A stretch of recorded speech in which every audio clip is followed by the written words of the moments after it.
Yes?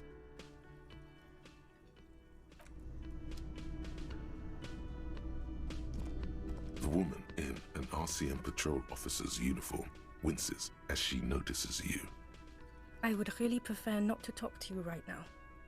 A patrol officer is the lowest rank in the RCM, below lieutenant and sergeant. Yes, I am. I'm definitely not the cavalry. I don't know. I mean, why would I want to talk to you?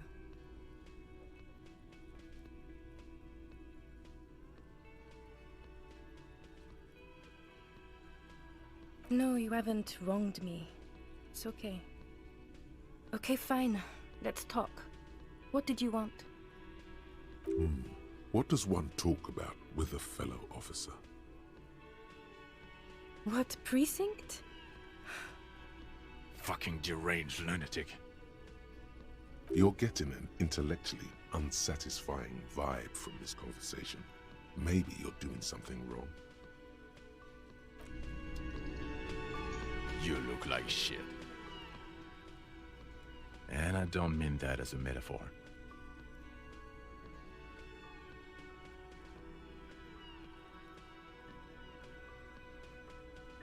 Judith, back me up here.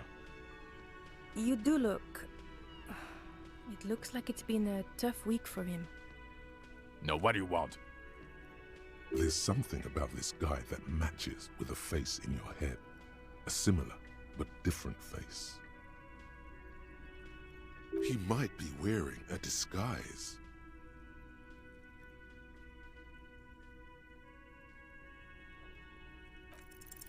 You know what it is. It's like the two of you know each other. Just ask him. Oh, I definitely know you from somewhere. Another life. Yes, from another life. A different life. Maybe the life of a police officer belonging to the ranks of the... To what station do you think you would belong in this alternate and totally fictional reality? Okay, that's plausible. That's entirely plausible. Now we're really getting somewhere. Somewhere good. Okay.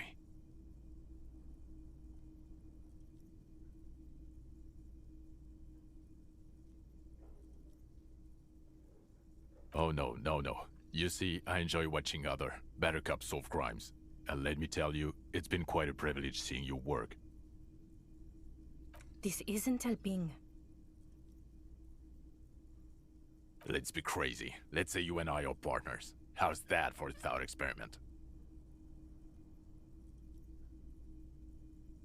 No, because in this thought experiment, we are police officers in a police station. We don't do crimes. We're not crime bros. Come on, stop it. You're not going to believe this, but... police officers? Yes, sir. Solving crimes, locking up bad guys, and get this, and not getting that drink on at 2 o'clock. Just some regular boring motherfuckers in suits and uniforms. Nothing spectacularly extravagant like you, the far-out son of Lang. Oh, it's you eccentric genius. I mean, with your unorthodox approach to police work, it has to be you. Not even a little bit. It's an urban myth about an officer who is so far undercover he can't remember who he is. As I said, just an urban myth. You are not the son of Lang. Okay, yes, you get the joke. Leave it at that. Neither can I, partner. Neither can I. Yes, it's a hobby of mine. As if waiting for some kind of reaction or response. Something to click. It's not happening, though. Who is this guy? I'm not getting involved in this. Watch out for yourself, loser. That voice, so very familiar. Did you hear it when calling to your station and reporting your badge missing? Oh, really? I wonder where. That's the where you remember me from? You don't say. Goodbye then. The voice thing was a coincidence. Run along, asshole. Okay, the man with the sunglasses and his hypothetical Station 41. Weird, right? There's something missing here. Something you can't put our finger on. You know what? Just ask him. I know it sounds crazy, and you'll probably get laughed at, but still. Of course, yes, it's preposterous.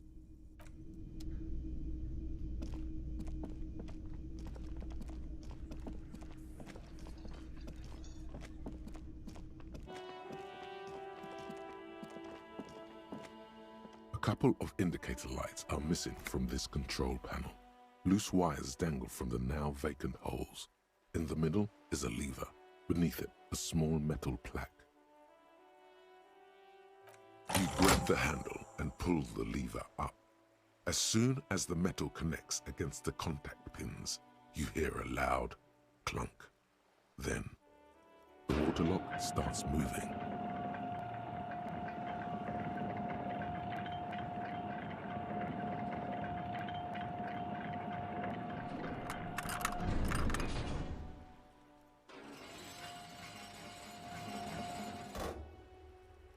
All right, we can go to the coast now. Expect rugged terrain and drunks. And if you wanted to forge that document for Evrard, now you can.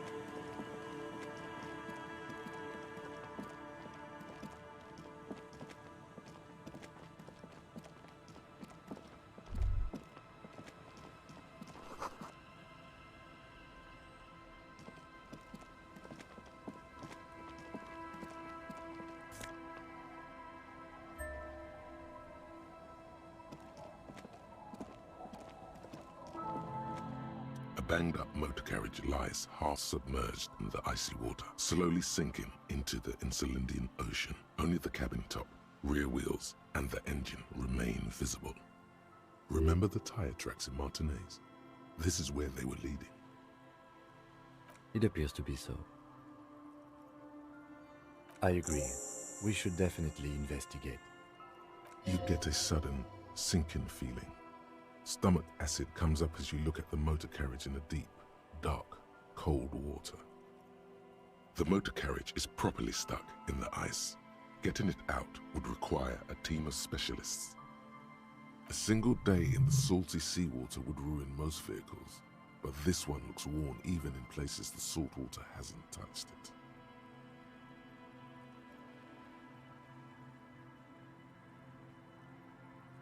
The logo is too deep in the murky water. You can't make it out, but you do see a monkfish float by. The ice hasn't closed around the vehicle yet. My guess is it's been here since last Saturday or Sunday. The estimate is correct. The incident probably occurred on Sunday evening.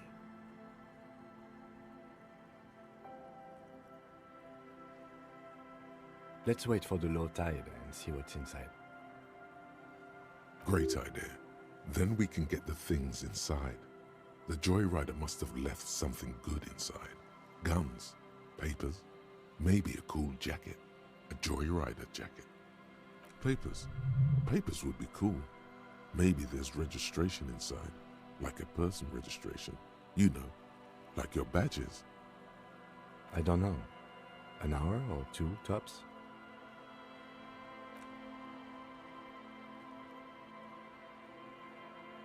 As you sit down in the old, rusty playground, the world around you becomes very silent.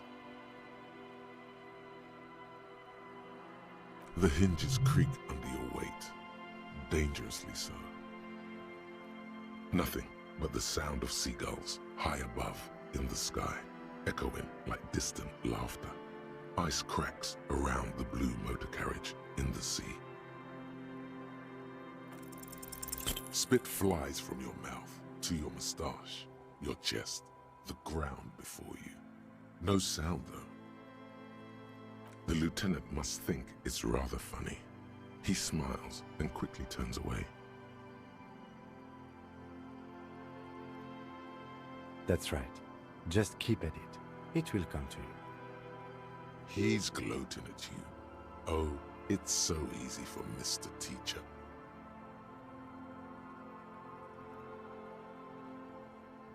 With his lips puckered, the lieutenant lets out a beautiful, melodic trill that puts even the insulindic thrush to shame.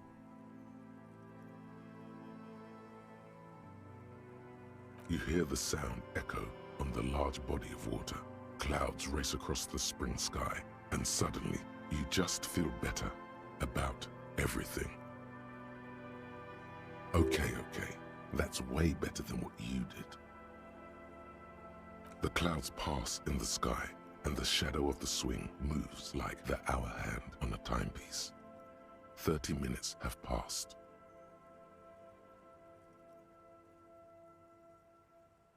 Looks like this might take a while. Time to present a good topic for discussion.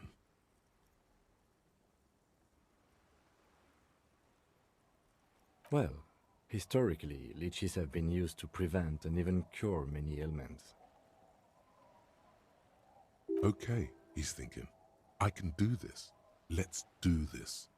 Who'd want to sit on an anthill? There are no therapeutic benefits to, well, napalm ants, for example, are used in some rites of passage rituals. Clouds on the horizon grow darker, and the shadow of the swing set keeps climbing. You hear the distant rumble of the city. 30 minutes pass.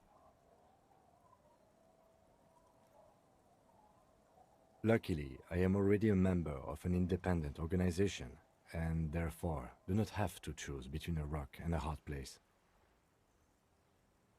Your voice echoes on the water, strange and out of place in the environment. 30 more minutes pass.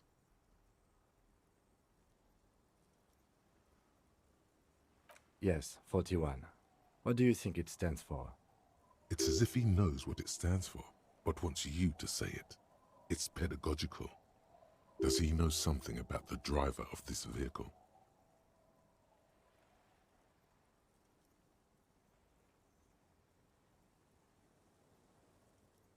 I'm sorry, Harry.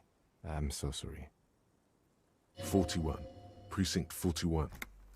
A massive pit opens up in your stomach, and the most terrible feeling comes over you. No. Just nope. Say no to this, Harry. Yes, your car is in the sea. Face it, so we can start dealing with this. I'm afraid so, yes. It looks like you started in front of the Whirling, jumped over the canal, and then drove your vehicle in the sea right here.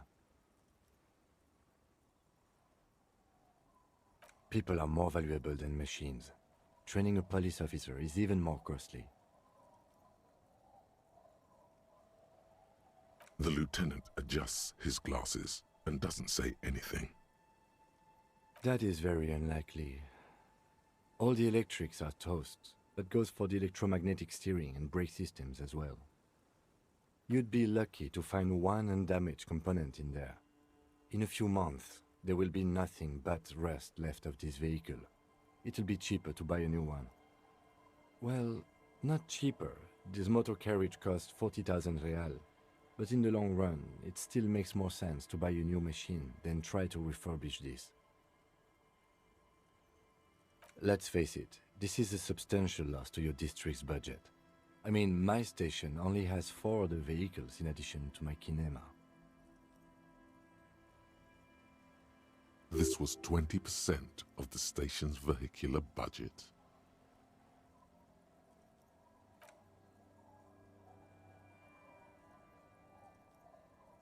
Yes, Let's go take a look.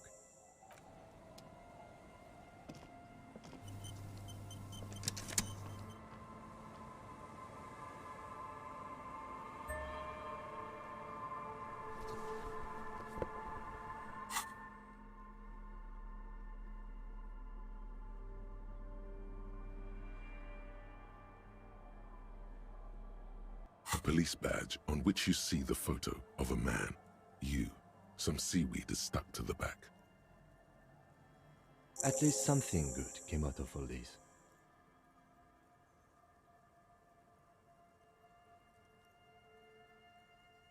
Encased between two durable plastic sheets is a bluish card with lines of information and a watermark in the shape of the street grid of Ravers West. You see a photo, a name, a rank, a document number, the date of issue, and, in the lower right corner, your precinct. The man keeps winking at you with his green-grey eyes. The photo is old, no doubt about that. But the badge is new. You used an old photo for a new badge. 8, maybe 10 years. The guy in the picture is rather good looking. He's got a nice haircut and is distinctly lacking in massive sideburns. What do you think? His face is already contorted by the expression, although it looks less grotesque on him than it does on you now. The badge in your hand shines as you rotate it, catching light. You see lines of information on it, and a shining watermark. Harrier, that's long for Harry. So you are Harry. Evrard was half right. Probably not a lot of people know your full name. Whoever told him you're Harry Dubois didn't.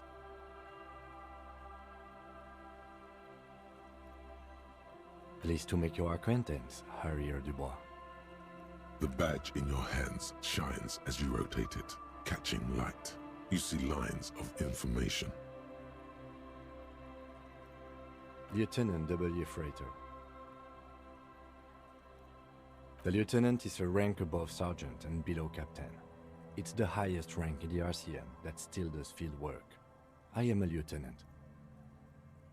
The title of Freighter is added to your rank when you decline a promotion to a higher rank. In your case, captain. You have declined twice, thus you're W. Freighter. There are many reasons one would do this. The rank above you in your precinct's décomptage might be taken, or sometimes promoted officers do not want to replace their superiors out of respect. And sometimes they just prefer the type of police work available to their current rank, in your case, lieutenant. Such a small yet precious thing, expensive paper caught between thick plastic, like a fly in amber. It reads. That's just the serial number. Ravers, Jamrock, Precinct 41, with some numbers thrown in there for good measure. The numbers are not there for good measure. They have an administrative purpose, one that's unfortunately been erased from your memory. 4 months ago. I'm guessing that's when you were promoted to the rank of Lieutenant W. Freighter. A new badge usually comes with a new rank. You seem to have been doing well then. You're pretty sure you weren't doing well, but better? Probably yes. Yes, it's the designation of your precinct. 41, like mine says 57. The 57th is mostly industrial harbor, a lot of asphalt. The 41st is...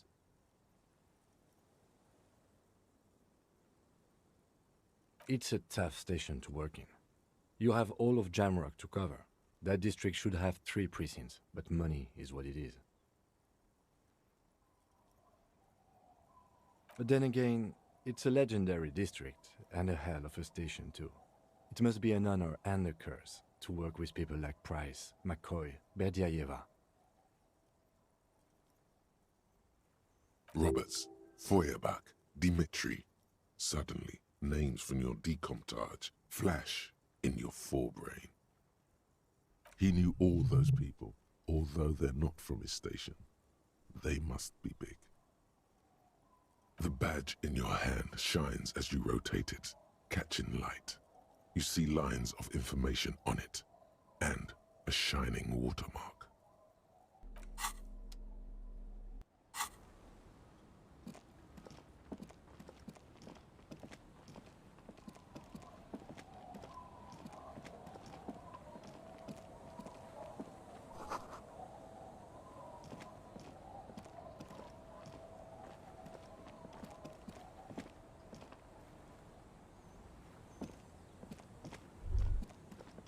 Great news.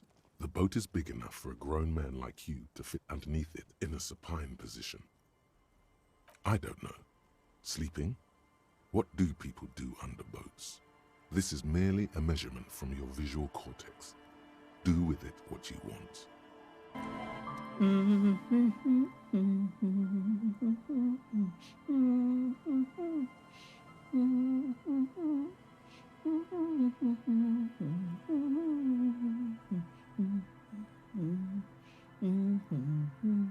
You're not sure about the melody, but it might be South Samaran, possibly Sigayan, also known as the apricot suzunti.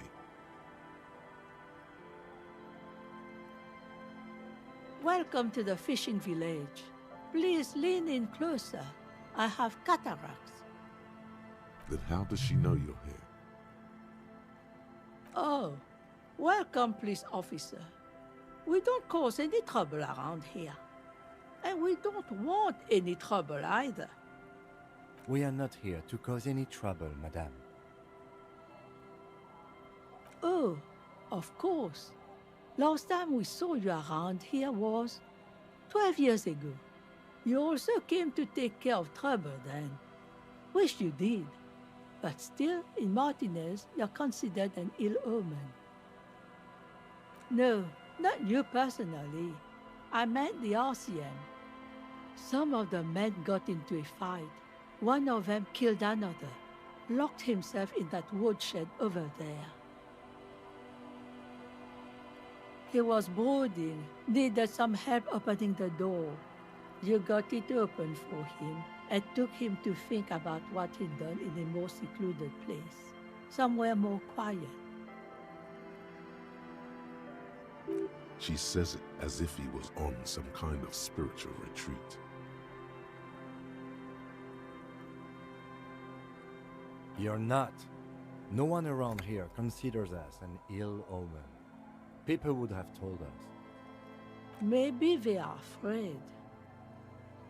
Because you're an ill omen, but you're still welcome here, as long as men with guns aren't chasing you. And maybe even then, because that's the kind of fishing village we've built. I'm sorry there's not a lot of room to park the motor carriage, and not a lot of houses, or a lot of people. My kids are long gone, searching for treasure. So are others. Ah, look at me ramble on. What brings you to us? Nay, I haven't seen anyone lately. Because she's blind, which you seem to have forgotten. This is my little cinder block town. I know what goes on around here. She's being evasive. She knows something. There was a murder in Martinez. She might be a suspect. We would appreciate your help. Would you now? I know how this world works, and it doesn't work when people tell on each other. Ah, I should have known. This is yet another union mess. I'm not afraid of them, you know. We are not in the habit of being afraid around here. I'm not going anywhere. Perhaps there's something else the village can do for you, huh? Though we don't have much here. Just garbage and a skiff or two. Stay. Most people here are trying to leave. That said, if lodgings is what you're looking for, I've got a free room in the shack. I won't charge you for it. Take it as a gesture of goodwill from the village to the RCM. No one is using it, and God knows it's not much anyway. You can stay there. Don't make an old woman regret opening her house to the place. Well, if you are not in the hostel in the morning, I'll know where to find you. Here, in a shack. Not much. There's the abandoned church, the DeLorean Church of Humanity. It's been there since before my time, even. Some things just don't fly, officer. Look around. Who'd go to church here? They built it 300 years ago. Must have been nicer then. So, they don't hold services there anymore? The Ecclesiastes? No, we've tried, but things just keep happening. Crime, accidents, other things. The place never stays open. It's a pity. It used to be such a nice church. Before you get to the church, there's some ruins, an apartment complex, or some kind of electrical plant. Run-down bunch of houses, empty. Of note, the old fish market up on the boardwalk, but it's closed. As I said, it's a peninsula. There's no one there, just ghosts and vagrants, and teenagers making out.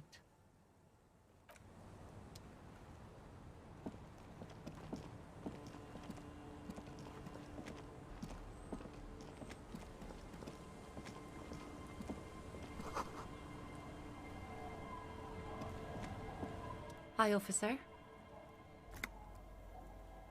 Factory balanced. Bakelite and stainless steel. Anything I can help you with?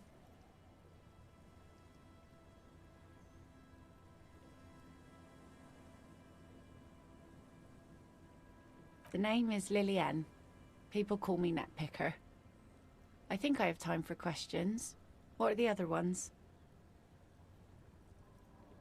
Unfortunately, the factory sold this one with a 3-year warranty instead of a story. It's to intimidate folks, mostly. It's a regular mass-produced sword, like a shovel or an axe. Nothing fancy, just for intimidation. From time to time, people need a lesson in respect. That's just the way it is. Back in the day, I caught the eyes of many men. And believe me, men need a lesson in manners from time to time. Some went to patch their wounds, their lesson learned. Others were more thick-headed. And one of them, I ended up marrying. Gone. To the waves. The sea took him. It was a long time ago. He didn't respect the sea. Went out there, drunk like a skunk, and sure enough, one day the boat was found floating empty. The bloated corpse turned up 2 weeks later. Now, before you tell me how sorry you are for my loss, know that it was 4 years ago, and I've moved on. There's only so much mourning you can do for a drunk with sinewy muscles. Us working folk don't have the luxury to be bedsick with melancholy. I buried him, mourned for an appropriate amount of time, and went on. Life didn't really change that much for me and the kids. She looks like she's ready to go on a date with another, better, drunk. Ask her. Both of you could need some action. Let's see. Who are you looking for? Okay. When did this person stay here? Oh. I've been out on the sea for most of the past week. The weather's been good for fishing, so I usually start at 4 in the morning. Yes, that's the optimal time. Got to make the most of the calm. I've been sleeping like a corpse after. The sea really takes its toll. Now I'm just waiting for the wind to settle to get out there again. Sorry I couldn't help you out. Maybe I can help you find someone else. Well, how can I assist you then, officer?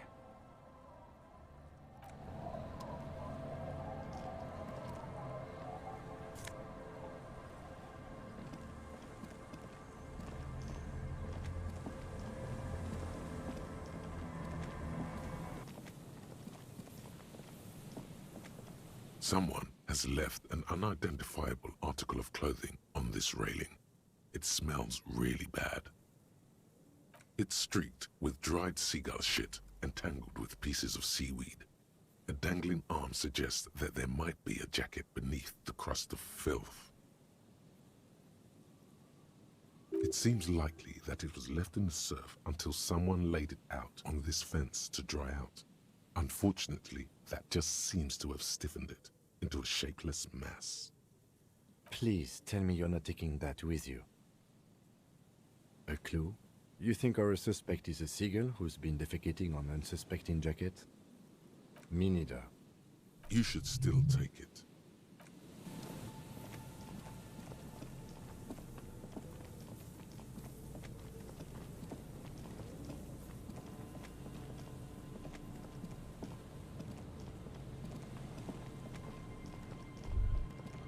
The smell, it's awful and familiar. It doesn't help. You can still smell it. Don't you recognize it? That hideous pungency, that faintly cloying sweetness. Only death smells like that. Something cold wakes in the pit of your stomach. Fear.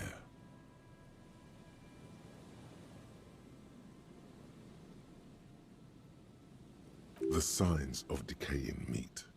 It announces itself from 24 meters away.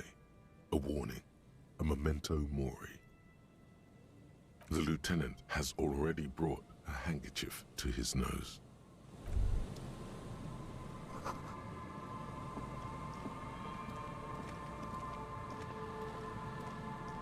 A man lies on the boardwalk, his limbs bent and neck turned at an unnatural angle. Right next to him is an empty bottle of spirits. In his cramped hand, a chewing gum wrapper. The smell is not as bad as a 2-week-old corpse, but it's definitely heading there. Hold on. Lividity is faintly pronounced. Whoever this is has been dead for 2 days. No longer. We need to investigate. Another dead body. This is your job. Steel yourself. Calm now. Carefully. Just another day. Just another dead body. Breathe. There's some dried blood on the metal bench, right where the corpse's head rests. The floorboards are rotten and slippery wet around the hole. An empty bottle lies nearby. A chewing gum wrapper is clutched in his fist. A dried chunk of blood covers the hair at the back of his head. An open wound. It's sticky and cold to your touch. This is what killed him. I don't see any other major wounds, do you? Seems like the head wound was fatal. It's exactly the shape of the bench. They screech under your feet ominously. It's hard to say whether the dead man's weight was the cause of the boardwalk to break. It definitely looks fragile. You see waves churning below. Something cracks beneath your feet. He could have easily disappeared into the sea through that hole, and you would have never found him. A .75 liter Tallulah vodka with its cap missing. There's hardly anything left inside. Tear all around us. Grabowski spearmint chewing gum. Green leaves on the cover. The man's mouth is half agape from the terror of the fall. The blackness of death. Stench. You think you see white chewing gum too. Confirmed. Nearly the whole pack is there. Solidified on his lower rear teeth. He ate the whole pack, right? It's to cover the smell of alcohol before going home. The worst thing is, I've seen it before. Almost the same scenario. even the chewing gum.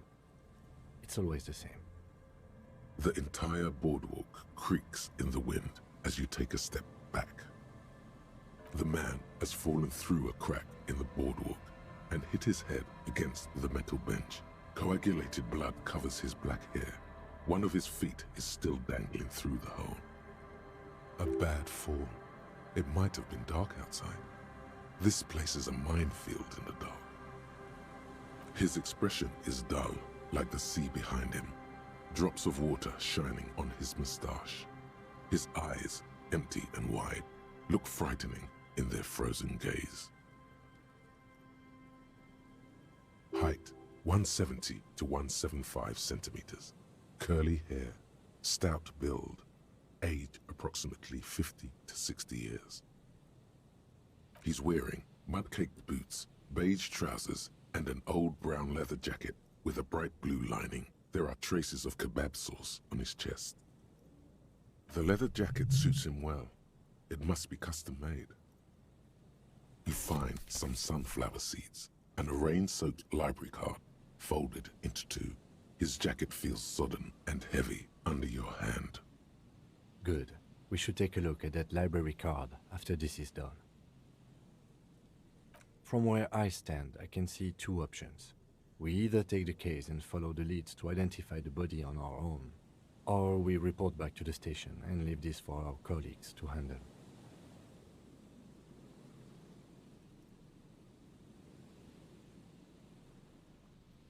Alright, we should first examine the library card you found.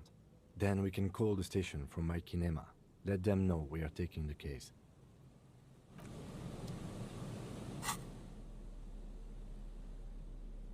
The library card is folded into two and still slightly wet to the touch. The front side reads, Central Jamrock Public Library Card, issued to Billy Mejean, expires July 53. Billy is a unisex name. Could be the deceased, or his family member. If lost, please return the card to the library. Dial 005 02 55211 or visit us at Moreau Street, 78, Jamrock. Business hours, 900 to 1800. Good. We should give them a call from my kinema. See if we can learn anything about Billy Mejean. Good idea. There was plenty of information here to go by. Whoever owns this card is an avid reader. You find a list of books written in blue pencil. Radio thriller. Stand a little less between me and the sun. The last one in the list is The Glinton Curve by M. Theobald. A library stamp indicates that the book has been returned. Most of these titles seem to be in the sci-fi genre. Some thrillers too.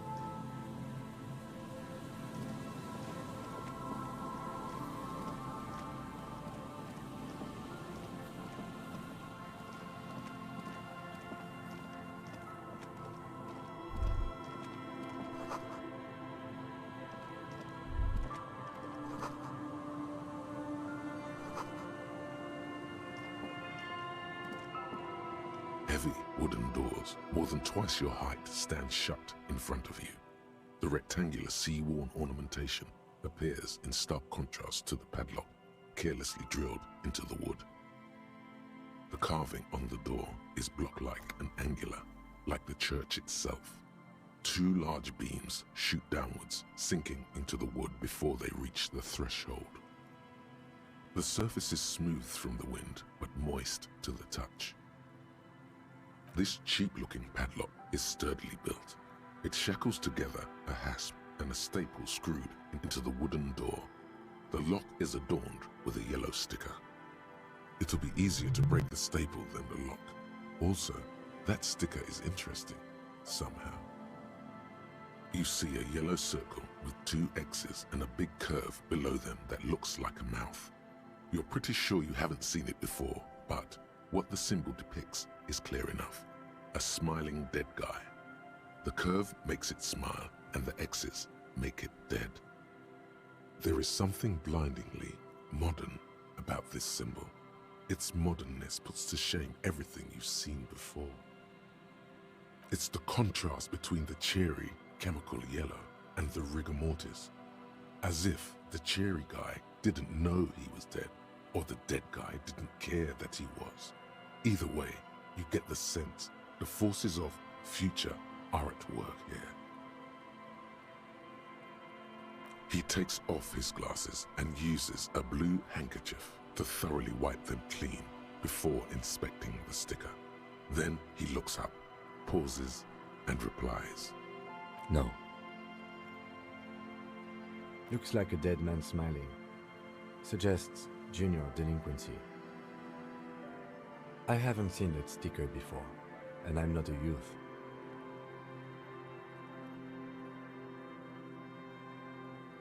That level of conceptual thinking is not part of my skill set.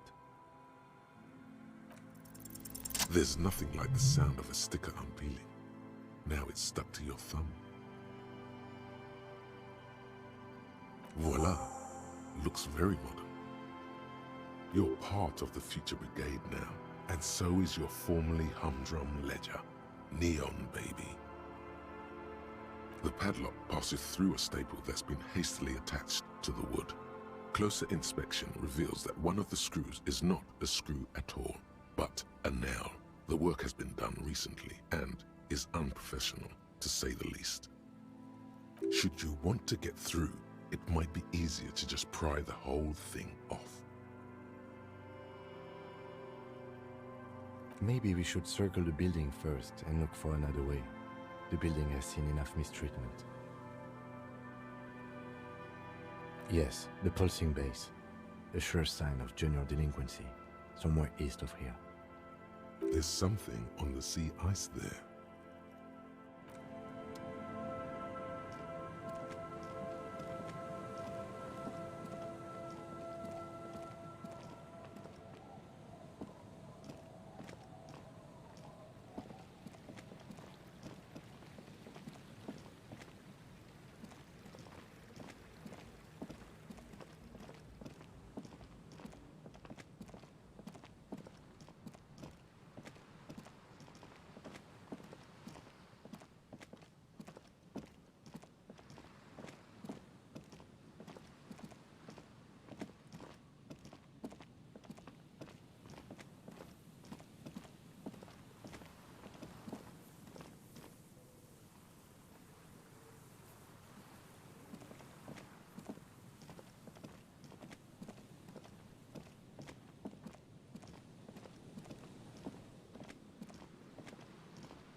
A shaggy-looking girl in her late teens or early 20s kneels on the ice with an electronic contraption in her hand.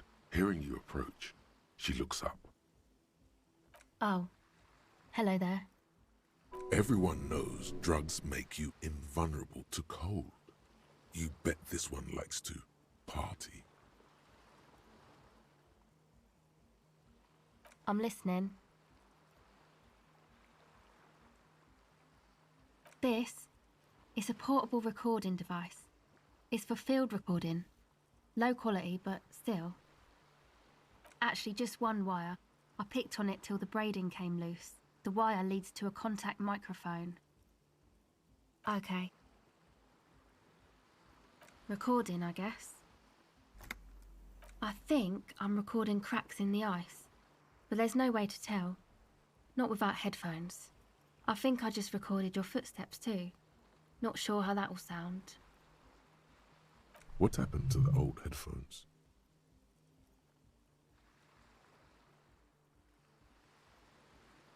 The musicians in the Palaceum used them for making music. They looped the stuff, cutting the tapes together. They make music out of cracks in the ice and keys jangling. Crazy sounds like that. It's hard to explain. Anyway, I thought I'd make some too. It's supposed to be, like, a music place anyway. I don't really know what I'm doing. They use synthesizers too. I don't have a synthesizer. The sharp drop in endorphins is almost visible, like a warm blanket has fallen off her shoulders. The wave of chill, the quivering jaw, indications of a drug high. Take this, you're cold. No, man, fuck that, I'm cool. I'm sorry I said that. I'm sorry about the fuck. It's okay.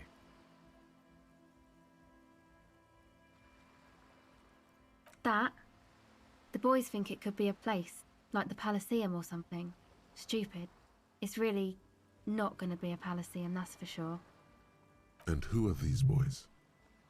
Yeah, Andre and the guys, they're inside, in the tent. And why is that? They got too much stuff crammed in there, no room. Music stuff mostly. Like this tape recorder, but bigger. And there's piles of it. That stuff is more expensive than I am. More expensive than any of us, really. Doesn't matter, I can take the cold. Go ahead.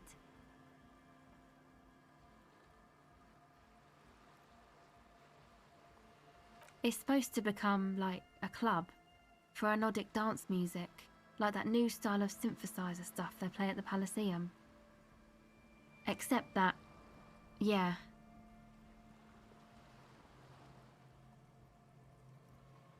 I know. It's not my idea.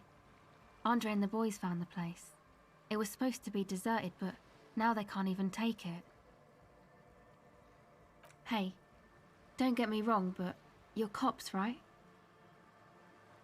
Okay, well, maybe you could talk to Andre and the guys, because there are some strange things going on in that church. If you're police, you should look into it, right?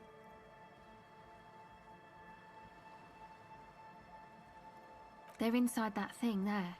Would be cool if you did. Was there something else? No. Not really, no.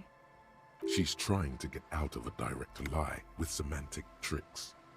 She personally didn't put the padlock on the door. It's Noid's. Yeah, I guess you could say that. To keep more weirdos from getting in. Fucking Martinez. I'm sorry. It's got the worst weirdos. If you get around to it, ask Andre about him, he'll tell ya. Go ahead. No. Just no? It's pretty desolate here. I only hear the dogs bark at night and see the shadows move down the coast. Superstition. We can turn the grim desolation into a fun dance club and thus also help turn this hellhole around. Okay, bye.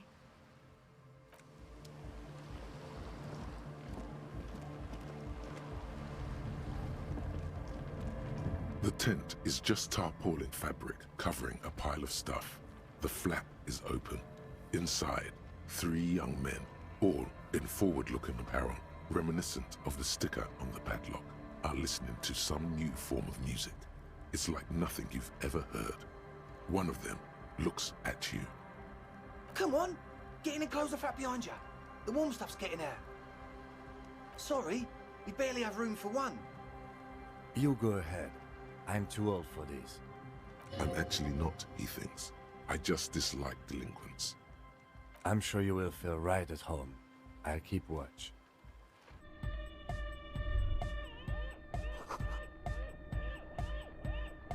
You see a youngish man bleaching the tips of his hair with a toothbrush. He puts the toothbrush down and extends his hand in greeting.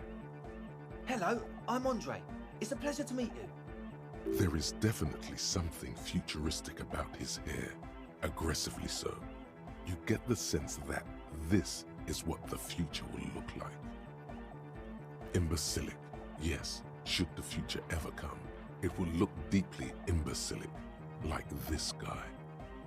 His grip is strong, sweaty, and warm. He's trying to project and inspire confidence. This is my posse, Noid.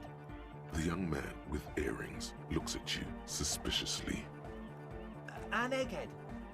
Egg!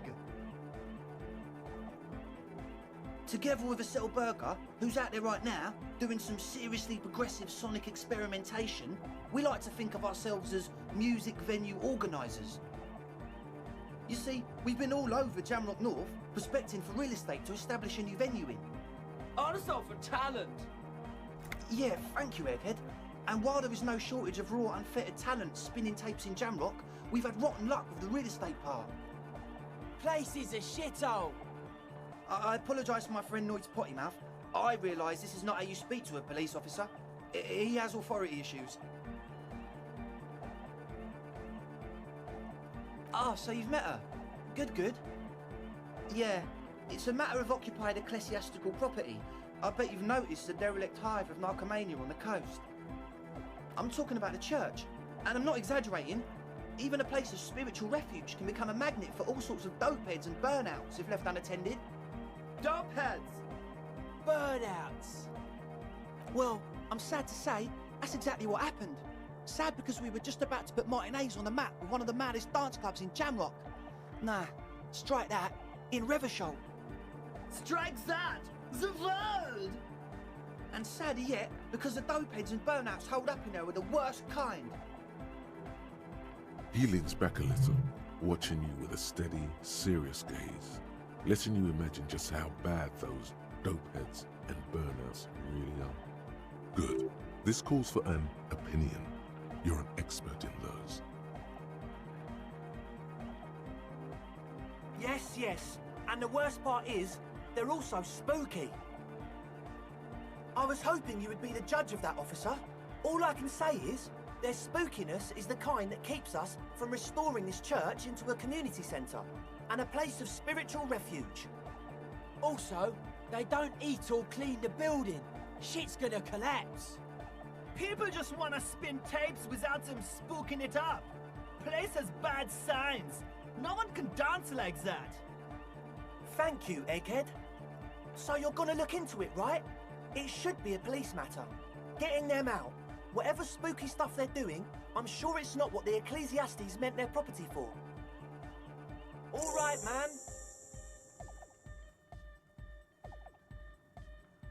I did ask Noid to install a measure against more drifters wandering in. It's a temporary fix, just something to contain the situation. I had to do it in an hurry. Not my best work, but it should hold for a while. Of course. Noid, give the officer the key. All right.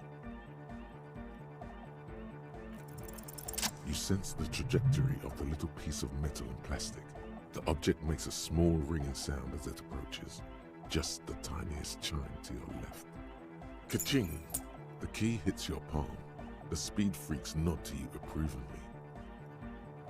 The speed freak nods to you. A respectful nod. You proved something here.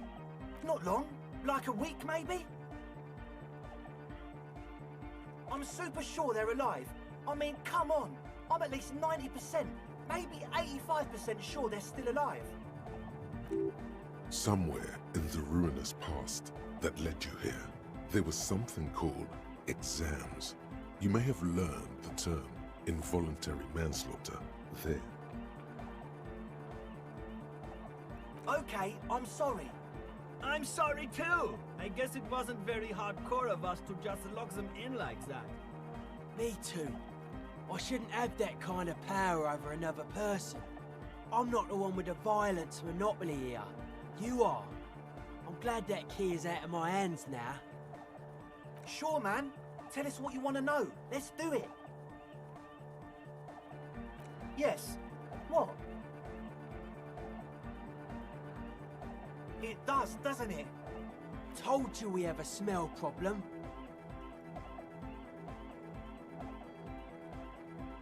He sniffs the air, then shrugs. It doesn't take a forensic scientist to guess it's drug-related. They look and act like the kind of guys who've done their fair share. Unlike the girl outside, however, the boy's breathing is regular. Their jaws stay put and their pupils aren't dilated, so they're not under the influence. Current, at least not under the influence of stimulants. That doesn't rule out hallucinogens, benzos, some depressants. How do you know all this? He nods enthusiastically, no doubt a little relieved. As always, we'll be right here, waiting patiently for the news. Yeah! Wow, so someone's been a little boring. Yes, my standard liege. Someone's seen all sorts of wild ideas pop off and thought, I'll take the boring one. The regular, please. The brown. No need to be defensive. The regularity, the brownness, the cut and dry have their appeal. A very standard appeal. Of course you do. Let's get right to it. My lord's copper type is regular cop. I'll let everyone know. I'll send out a telefax. Good, good. Of course. To outright declare yourself something does seem a bit too interesting now, doesn't it? I won't trouble you any further.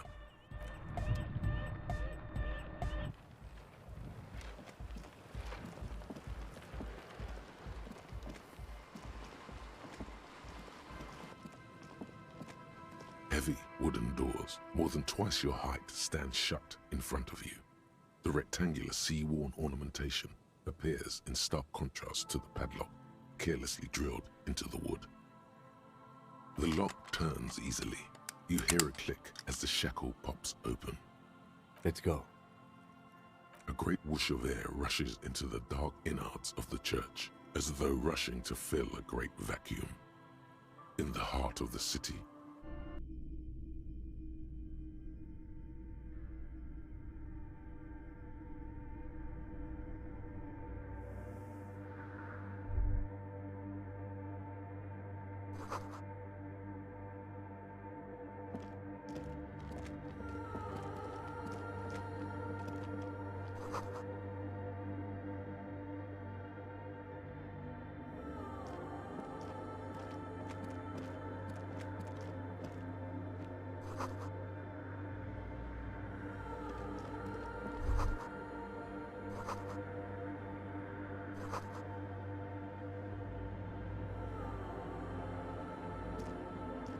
in white, silver, and apricot faience, the young mother of humanism stands above you.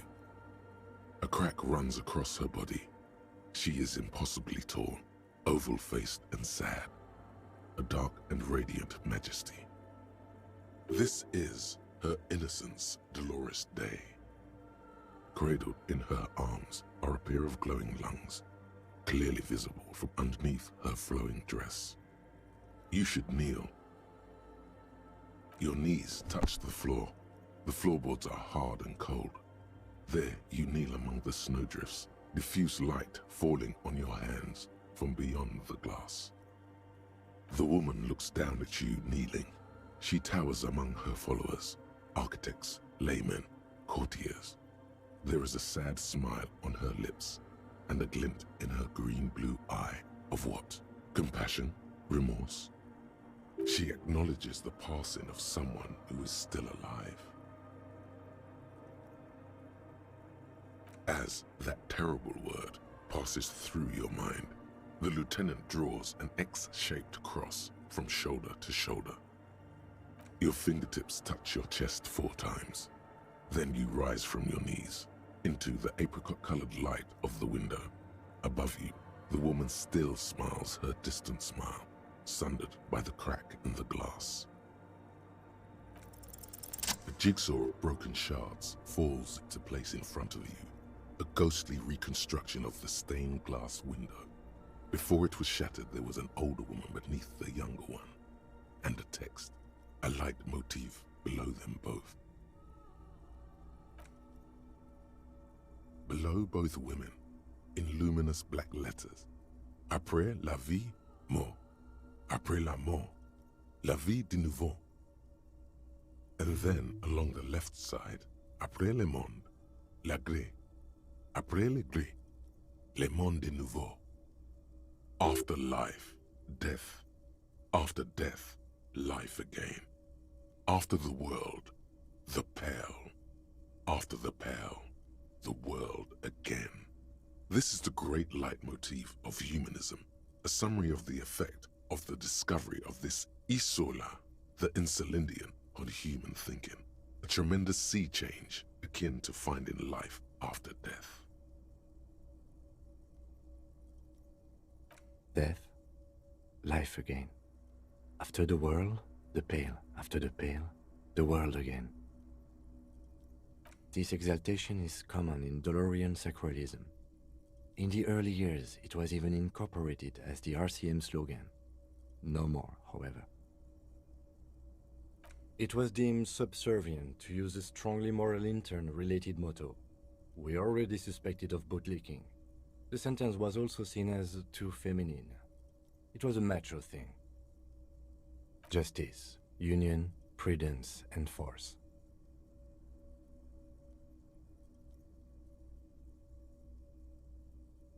So do I. Unknown. A motor carriage, a gunshot, someone falling into it, or maybe just hooligans looking for something to break. The escutcheon on her throne says, Irene the Navigator. She is depicted as an older woman wearing thick-rimmed eyeglasses, holding a golden rights apfel in one hand and a scepter in the other. This is the queen her innocence stay advised. Above, she herself is whole. Small figures of wise men, common men, worshippers walk up the stairs to stand at her feet. Secret servicemen, 30 years, stand in a row guarding her. It must have taken years to produce this work in all its dizzying detail. The mother of humanism towers above you, a wax painting on a cracked pane of glass. Nothing has changed in her expression. The old woman in the village was right. This must be the Dolorian Church of Humanity in Martinez, or the small Pinewood Church in some records. It's a minor landmark, not easy to find. Most maps misplace it.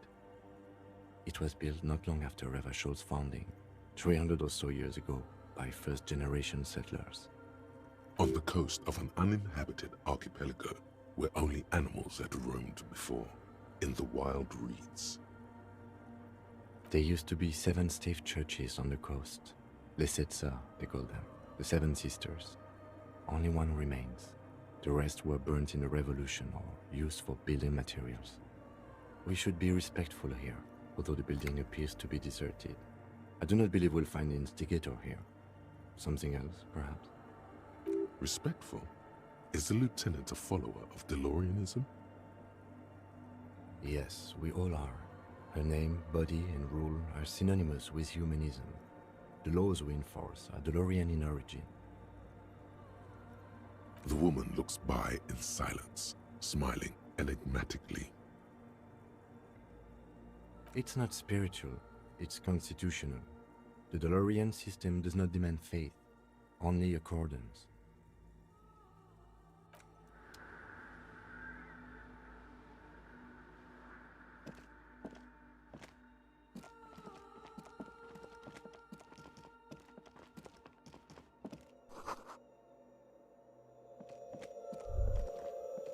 The silence in this part of the church, it's almost palpable.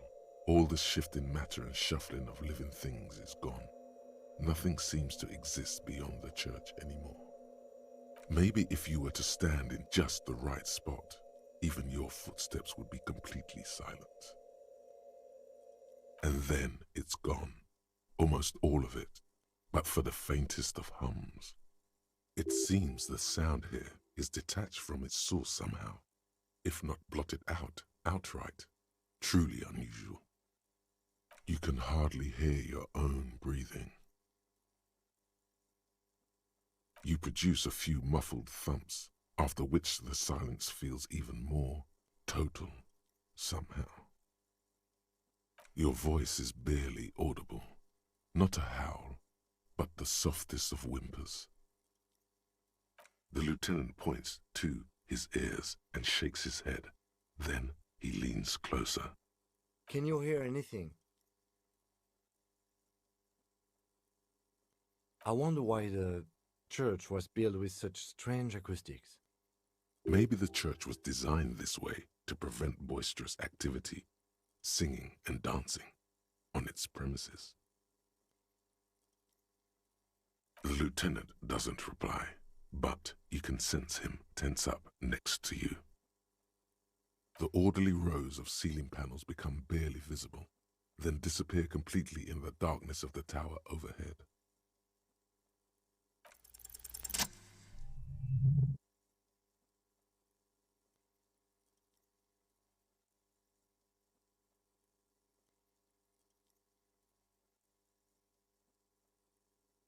It's like there's something moving up there. A shadow has emerged from the tower and it's making its way toward you through all the other shadows. It's not a shadow anymore, becoming more substantial as it gets closer. The shape of an animal descends. Officer, is there something up there? Oh no, you've lost sight of it. Where did it go? Yes, the darkness makes the ceiling feel infinitely far away.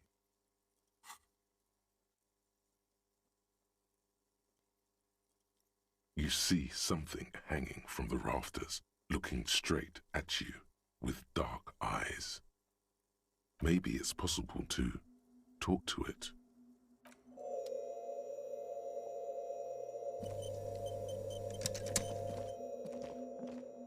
The shadow is a man made of the same stuff as the carpentry of the building. He is studying you intently. The man leaned forward a little, fixing you with a steady, unreadable gaze, then speaks. Habitual alcohol use has made you into a scared little pussy, Holmes. But don't worry, everything's gonna be all right. You come to the right place. That accent is Villalobos, a peninsula in Mesk and a district in Jamrock. There's a sizable contingent of Villalobos-speaking Mesks in Revachol. Here you can receive the mother's love. And when you're ready, she will take your hand and lift you out of the despair at the bottom of that bottle. This man is obviously a habitual narcotics user. Do we really need to question him? Hey, and what was that about the bottle again? You haven't even drank that much lately. Lay off it already. Sheesh. Está crudo, way. I see deep inside you. Your body and your spirit are suffering greatly from overindulgence, and you don't even know it.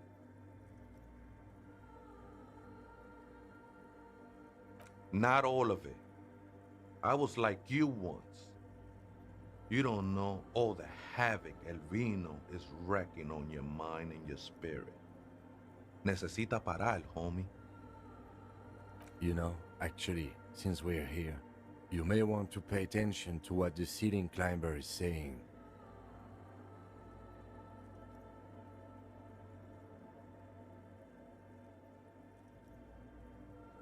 Don't trust me. Trust the mother.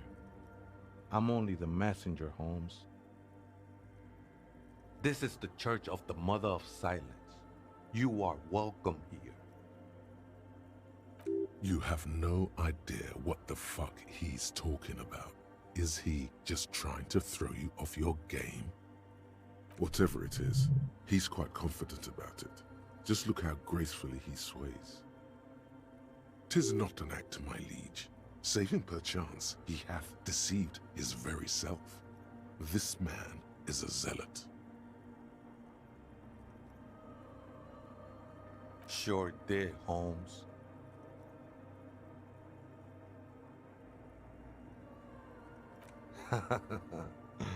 I am, at least in part, Holmes. Into the mother's love burns away the cruel distinctions of the body. What does he mean, in part? Haven't you ever met a Mex before? Cabron. Surprising number of us around Ravers shop. You know, I'm not so sure myself anymore. Don't really matter though. Glad you're feeling more comfortable. First-timers are always nervous. The sinewy figure lingers on the wooden beams, blending into the shadows. This is a special place. There's a perforation in the world up there, a way out into nothingness. This church was built around it for purposes of veneration. I circled it, nurtured by the silence bestowed by the mother. One of these days, I'll be pure enough to go drink from it directly. No, no, no. There's a new god in town, and she can be painted or sculpted because she has no limb or even a face. She is the end. She is a cavity in the dark beyond sense. She saved me, but I couldn't describe her to you. No one can, Holmes, and no one ever will. I will be incinerated, but not destroyed. Finally, at one with the state of the world before reality began. That sounds a bit like substitution behavior, no? You know a thing or two about that. Hard to say. I think I did some construction work here, back when I still had material worries. Up there, I realized what the true purpose of the church was. Been spending a lot of time here ever since. The past is nothing to me now, eh? It didn't belong to me. It's not like that at all, man. It's just faith and joyful service. Too gleeful, those words. He is lying. Not to you, to his very own self. I heard that before, Way, and I know I can't convince you on the spot. But think, when's the last time you woke up from silent communion with a hangover, regretting what you did last night? I know it will take time. Don't sweat it. I know. The sinewy figure lingers on the wooden beams, blending into the shadows. The ones in the tent outside, right? I see them. Think they scared of me. Why not? They wouldn't bother me none. I'm usually way up there, imbibing. Ain't no music on earth that can reach where I go. Might even be nice to have some company. Other spooker? Oh, esa viejita es muy estudiosa. Don't know, Holmes. Viejita is grandma? No. I just call her viejita because of her clothes. She's actually quite young. Or maybe not that young. Age is just one of the many masks we wear. Wait, what if it's Ruby? Did it ever seem to you like she was hiding here from something? You mean like a fugitive? No, man. Quite the opposite. I don't think she cared much about authority or anything else for that matter. Maybe only about her machines. I see. And where is she now? I told you, Holmes. I don't know.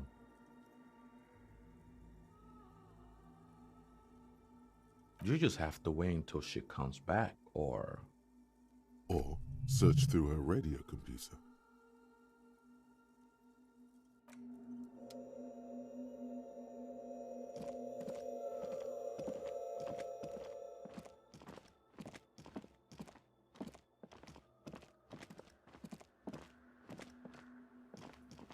A machine stands in the corner, watched over by the figures on the stained glass window. It's turned on and quivering with soft electricity. Another radio computer. And this time it's already turned on. We should leave. I doubt this place bears any connection to the case. You see fluorescent play and print buttons on the keyboard. A hatch connected to the central compartment is wide open. The lieutenant says nothing. You see the machine's glowing frame reflected back from his diamond-shaped glasses. You're free to proceed. Behind the hatch sits a cube-like crisscross of filaments, smoldering in the dark like fireflies. Silver tape on the side says, in black marker, log, February to March. This is the machine's filament memory. Press play to access its contents. A bar of fabric right above the keyboard starts producing a soft hum. The sound of static seeps through the machine's planar magnetic driver. The static gets louder, slowly filling up the abandoned hall until a voice speaks out, crackling and old, cutting into the air. Good afternoon, Fortress Accident on Sandbrun. This is the East Insulindian Repeater Station 1. Please repeat, is this the personal log? This is a human interface. A retired person sitting behind a switchboard somewhere. The company on whose name the terminal you're currently using has been registered to. One moment. Fortress Accident SCS produces revolutionary interactive call-in radio games. That's what the catalog says. That's not bad. Any other questions? The filament you have inserted into the core. I don't know. That's what I'm asking. Is this the personal log? Good. Please repeat the password. Let's look around. There's no use trying to guess the answer. Received. I will register this login attempt. Fortress Accident, is there anything else I can do for you today? Goodbye, Fortress Accident. The machine's keyboard is still illuminated, revealing fluorescent play and print buttons.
Oh, hey, Wei. There's coffee in the back. Oh, wait. I meant the mother's love. Coffee in the back. Something familiar about that. Coffee and stale cookies.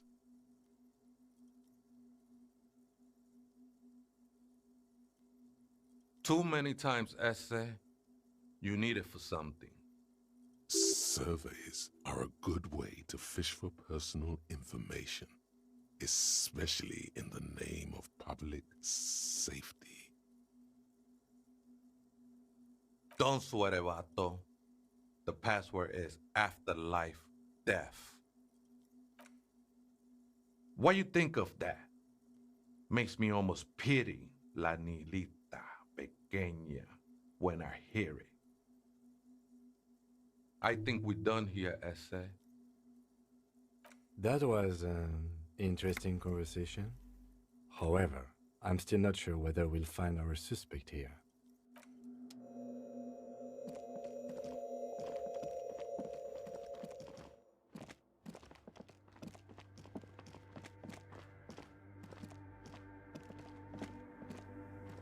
The machine's keyboard is still illuminated, revealing fluorescent play and print buttons. The speaker comes to life. Static seeps through the machine's planar magnetic driver. An old lady greets you. Her voice sounds 100 years old. Good afternoon, Fortress Accident on Saint-Brune. This is the East Insulindian Repeat Station 1. Please repeat. Is this the personal log? Good.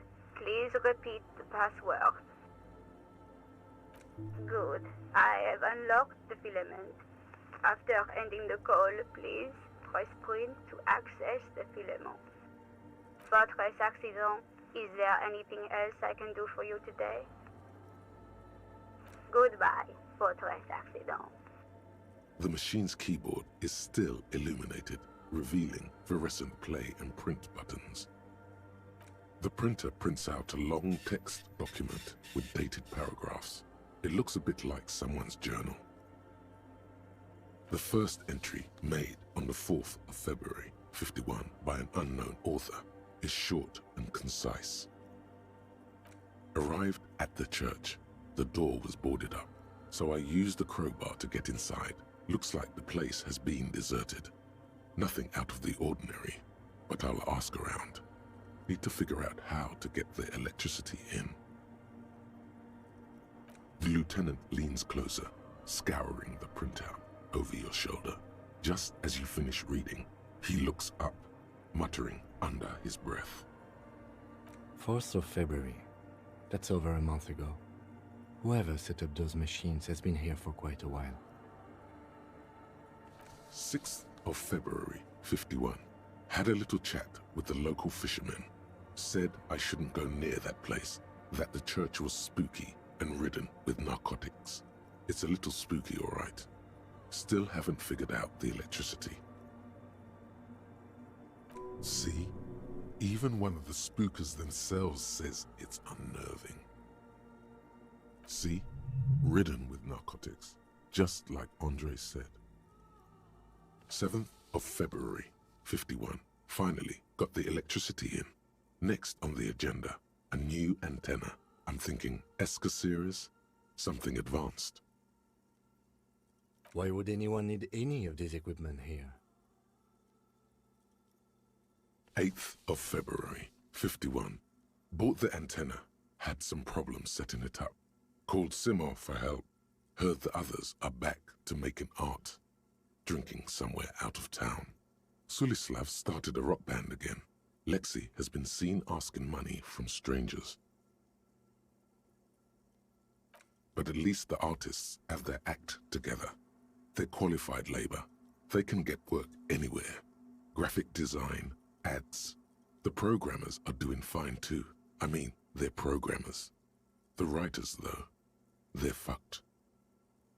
I just have to find out what caused that data loss and be done with it. Still don't understand how it managed to wipe out the backup, when the backup wasn't even connected to the front. I know. Everyone thinks it's impossible. They say I must be lying. I'm here to set it right. 12th of February, 51. Brought some food from the grocery store. Apparently, there's a strike going on in the harbor. Definitely not happy to see the Martinez people again. Everything's now set up in the church. Going to start working tomorrow, 8 a.m. The strike. We are nearing the date of the murder. Keep reading. I'm interested now. I want to know what's that radio anomaly that sent this person here in the first place. 25th of February, 51. I've been sending data up to Lintel for a while now, trying to recreate the data loss, but nothing. Didn't even feel like logging in, the disappointment. But I did discover a curious audio-spatial anomaly at the back of the church. I've named it the Swallow. It swallows sound. Need to get some mics. Is she talking about? 28th of February, 51. Yes, the first recordings confirm that the Swallow is real and I'm not just losing my mind. It's a pillar of silence with a diameter of approximately 3 meters. Seems like the higher I go, the less I record. This might be a coincidence, or it could be connected to the data loss that led me here. The pillar of silence. She is talking about the silence. Is she suggesting it's more than just an architectural quirk? The lieutenant doesn't answer. He follows your gaze, studying the basins. The water shines in them. No ripples. March 51. Some kind of young disco men have appeared next to the church. I've been trying to record the silence to find the epicenter, but now it turns out I've also been capturing the future of dance music, one neo-disco song over and over again. Fortunately, the song is so monotonous, I was able to devise an algorithm to factor it out. The other day, one of the disco men came in. Before I could even say hello, she got scared and left. Good, I don't want anyone distracting me from my work. That disco man must be a cell. March 51. A new 2-meter aux cable. Noodles, crackers, ping-ping energy drinks, water, toothpaste, gum, also some canned air. It's interrupted by the sound of the church door opening. A strange woman makes straight for the radio computer.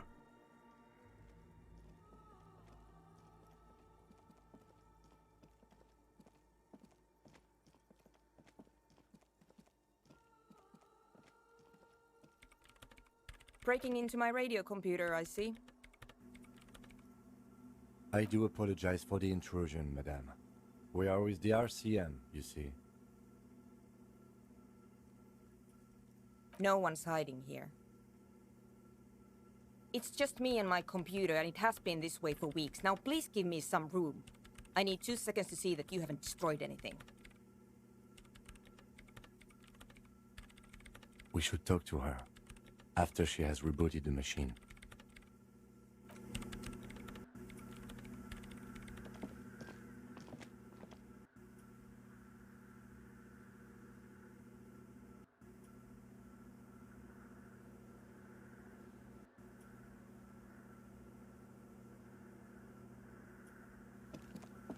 What is it?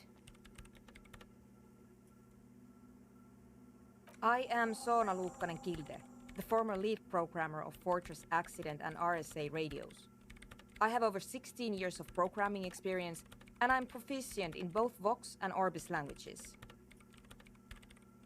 If you're not here to hire me, I don't really know how I can help you. Did she say over 16 years of experience? She must have started programming when she was still a teenager. That still doesn't answer what she's doing in an abandoned church. What? No one's suspicious around here. She has not seen her, sire. 'Tis true. No. Yes. No. You're right. I'm not.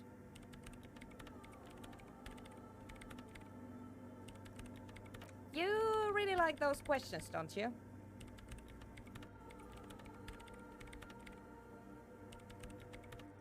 I'm conducting scientific research here. You can't throw me out. I'm looking for the location of a 2mm hole in the world. Wait, what? She's looking for a disruption in the radio waves. That's what her personal log said. The lieutenant raises his brows, but doesn't say anything. Yes, that's what led me here. But I suspect it might be something a bit more complicated than that. Exactly.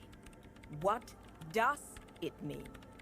Up to now, it has been impossible to say what it is because it's impossible to measure nothing.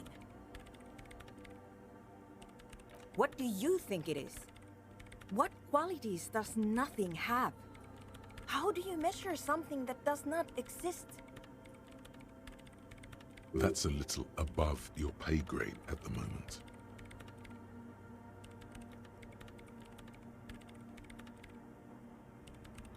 You measure it by its surroundings, by that which does exist, which is what I've been trying to do. I've tried using hydro transducers to record the silence, to find out where it begins. Hydro transducers. So that's what those water basins are. Devices for recording sound through water. But honestly, it's not progressing very well. Because it's just trial and error, trying to locate the swallow, the exact point in space. And I don't have a... You know what? It would be really helpful if you could just stop talking and let me work.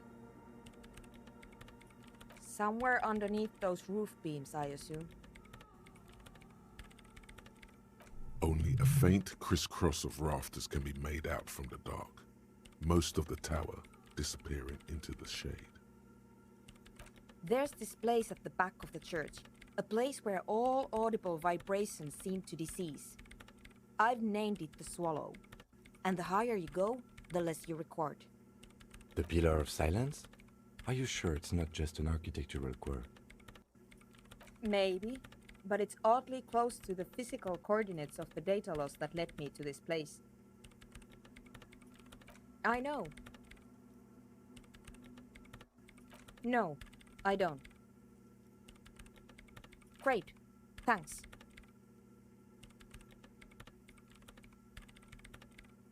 Yes, what is it? What? I hate it. I bet she hasn't even heard it.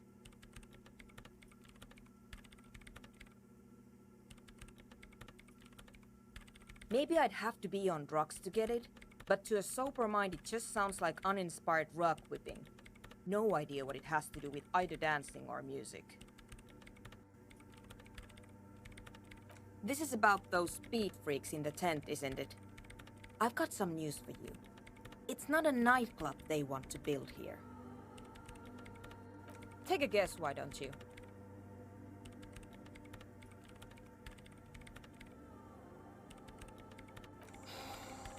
I can't believe they got you so easily. Go have another talk with those up-and-coming entrepreneurs, will you? Thanks. Good luck. I'm not coming in there.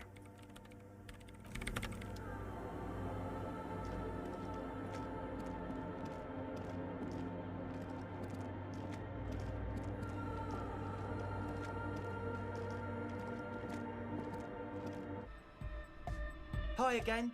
So, how are things going? And? What happened?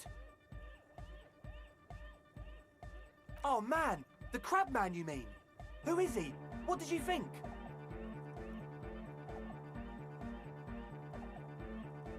Really? Huh, interesting. What's he doing in the church? No matter. Is he gonna be a problem? Yeah, Noid is right. Let's get back to the point. What are we gonna do about him? These guys will never catch him. You will never catch him. There's nothing to do.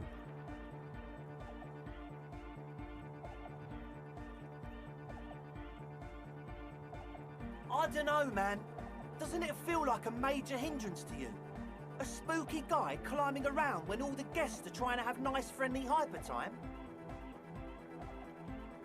I guess it's not a massive problem, now that I think of it. Everyone is welcome to dance till the morning light! Yeah! Maybe. I guess we'll figure something out. Okay, but what about the other spooker? The one in Grandma's clothes? Did you see her? A programmer? That's odd. What was she like? Did you ask her about the nightclub? Come on, man. Who will you trust? A spooky programmer or us? We just want to make the world a better place.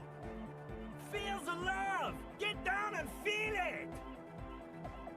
A half-hearted sell of something which does not seem worth buying. You'll get there, believe me. When we've got our gear set up, things will be flowing and pumping. Anyway, now that it's settled, how did she seem? I mean, disposition-wise, about the dance club idea. Ja oder nein? Rocking it or dropping it? What a pity! That's my favourite thing in the world! And she doesn't like it at all! A shame. What can we do now? Do you see a way out of this jam and into a laser-lit future of dance and unity? Unity! Dance! And you can't just evict her? Look at you, Honour Man! No, Noid. He's right. Maybe we've approached it the wrong way after all. I'm sure there's a workaround. We can make a deal not to bother her. If that's okay with her, we only want to get in the church and spread the joy and ecstasy of music. The lines in the dark exist! Coexist! At least Crabman seems like an advanced being. He's hard. He'll understand. Yeah, he can do his climbing thing in the tower. And the programmer, does she like Nordic dance music? Egghead cannot believe what you just said. It makes him pump the jam a little slower for a moment, but then he returns to the full swing of it. No worries. We'll figure it out. If coexisting fails, you can always muscle her out, right? If it's all okay with you, what do you think? Excellent! Good luck, my friend. Goodbye, officer. Yes, what is it?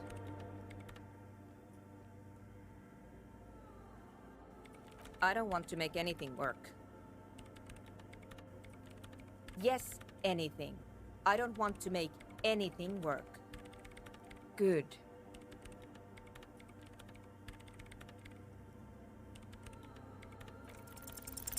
Hey, what makes the world go round?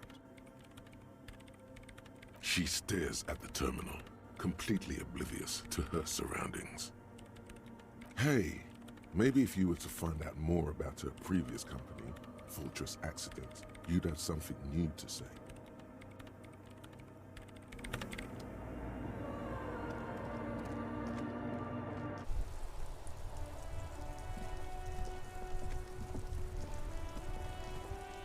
Inside, you see a set of steering levers, a radio microphone, a pull-out toolbox, and the soft glow of the fuel preheater gauge.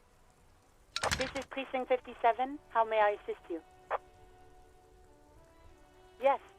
It took some convincing, but I got the mercenary's name and a few biographical details. Are you ready? The lieutenant leans in to listen, notebook in hand. That suit of armor was issued to an Oranese citizen named Ellis Kortenaer. That's Ellis Kortenaer.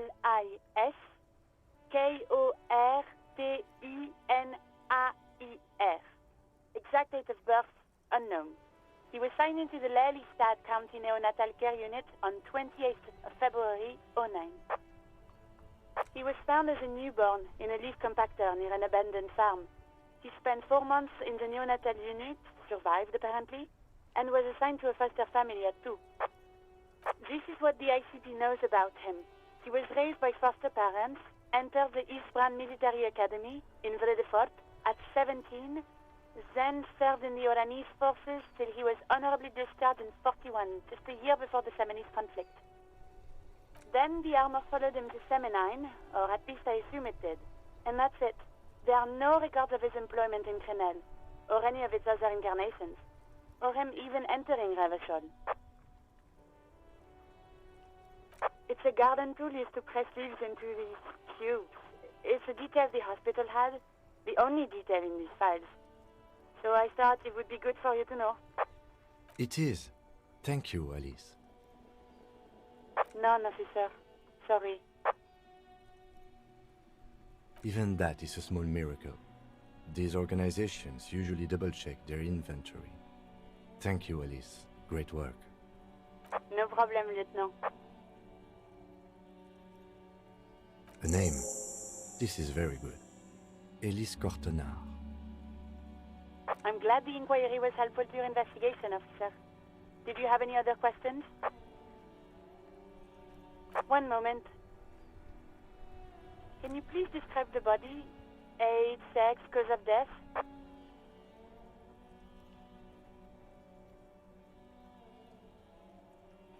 We suspect he might have been inebriated when he fell. There were bottles all around him, and traces of vomit on his shirt. Any signs of violence? No field autopsy necessary. You can hear her quickly typing in the background. What about his belongings? Did you examine his clothes? Any information on the library card? Good. You have a lead.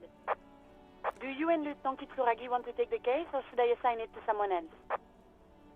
I have assigned the case to Lieutenant Kim Kitsuragi. Please follow up on this library lead to identify the man. We'll send someone to take the body to the morgue.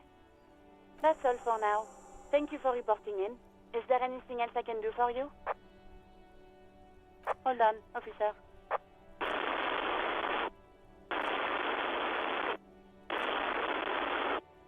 I've got Central Jamrock Public Library on the line, and I've already introduced you to their librarian. Connecting the call in 2, 1. Yes, this is Central Jamrock Public Library here. How can I help you, officer? Billy Majon, you said. Give me a moment, I'll have to check our database.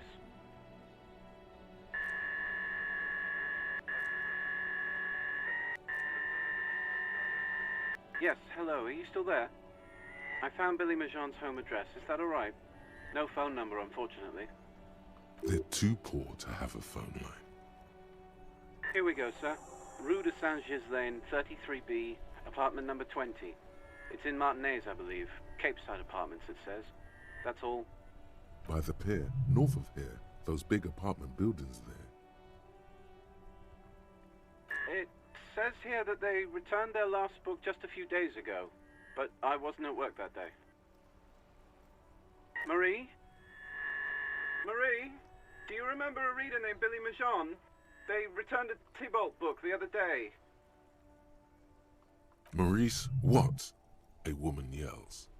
Then, yes, okay, if it was the police, she starts explaining something. Yes, it was my colleague Marie. She said that it was Billy's husband who returned the book. He also asked for this new sci-fi release, Lowe's Radio City 87, but we don't have it yet. Good. You have a name now. Sorry, no. Marie only knows him by sight. Marie? She said it was an older man, and that she's pretty sure he'd had a drink or two the last time she saw him. 1 second. Sorry, Marie wasn't really paying any attention to that. Happy we could help. Goodbye, officer. Anything else you need from me? 57's over and out. In the cabin, you see a set of steering levers, a radio on a hook, a pull-out toolbox, and the soft glow of the fuel preheater gauge. What see a young man on a balcony nursing a cigarette. His eyes have been following you for a while. Not looking for any trouble, officer. It's the voice of someone who has something to hide, my liege. I don't want to be seen talking to the gendarmerie, if that's okay. I just want to finish my cigarette. Don't let him go. This could be your witness. The balcony has a great view of the whole thing. Is it really that important? Like a nervous cat, he keeps stealing looks at the neighboring windows. All right, but make it quick. Once I finish this cigarette, I have to run. I can tell that you finally got him down. Thank you. It was quite a disturbing sight, even by Martinet's standards. What were you doing last Sunday? Oh. You already asked me that, didn't you? Wait, is someone else investigating the lynching? No, not you two. Some more muscular type. And when did you speak to this more muscular gentleman? Last week? I don't know. Look. He's an actor declaiming a soliloquy. See how you hang on his every word? You didn't answer the question. What were you doing last Sunday? I had a friend over. It was my Sunday friend. He doesn't reply, gesturing no with his cigarette.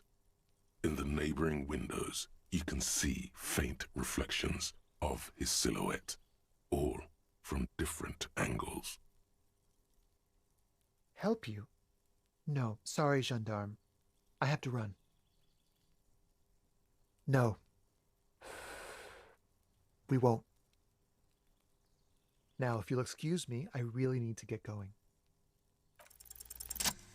This isn't the place or time for questions. Who knows who might be watching from the distance, hidden behind the curtains?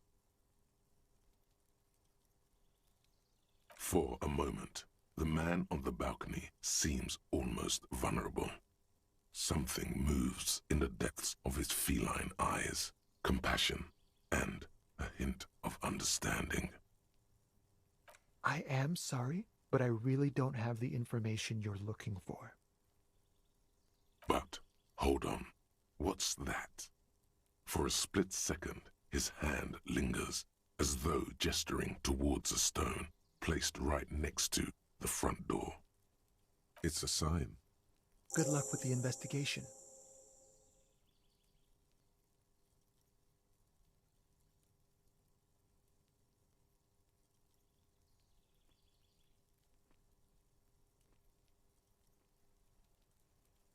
He's gone. No point in running. Tenements like these often have multiple exits. If he doesn't want to talk to us, then he'll know how to hide himself. He could be a witness. Him or his Sunday friend. Either way, we need to look into that muscular type who's asking about our case. He did leave us a sign. Did you see that? He wanted to draw our attention to that stone right over there. If we find a way inside the building, we can ask around for his apartment.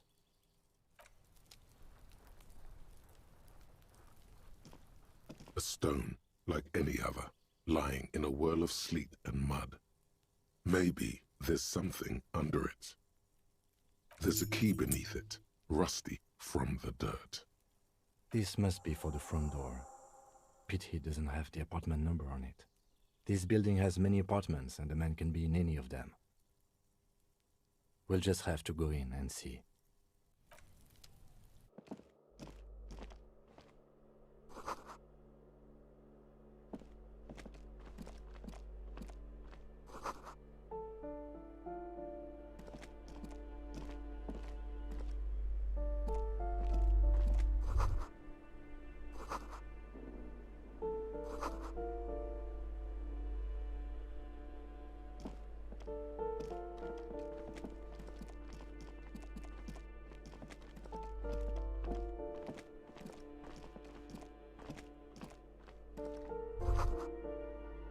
That isn't just a five-pointed star.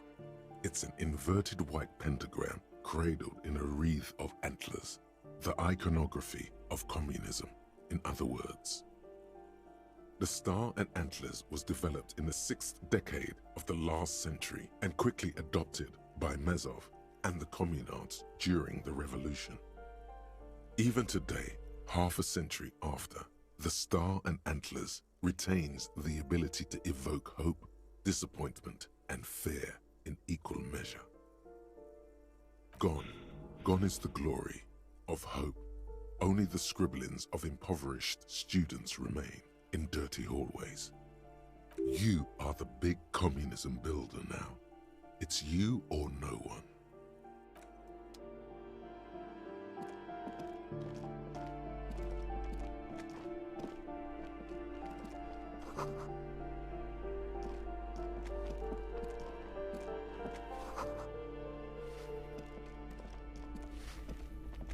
Give me a moment.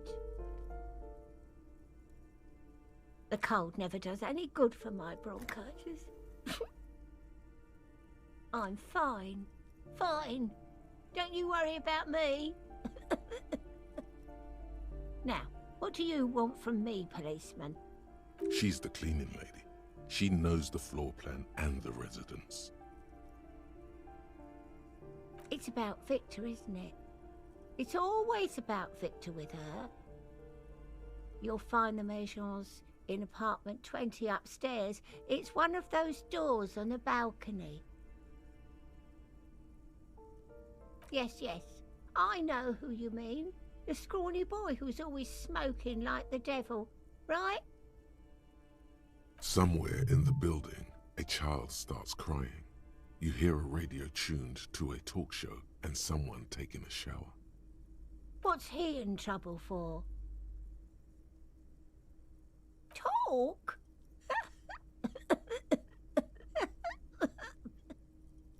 What was so funny about that?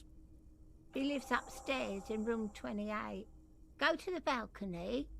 It's one of those doors there. He's usually home in the evening. Thank you. We should go check out his apartment on the balcony. See if he's home.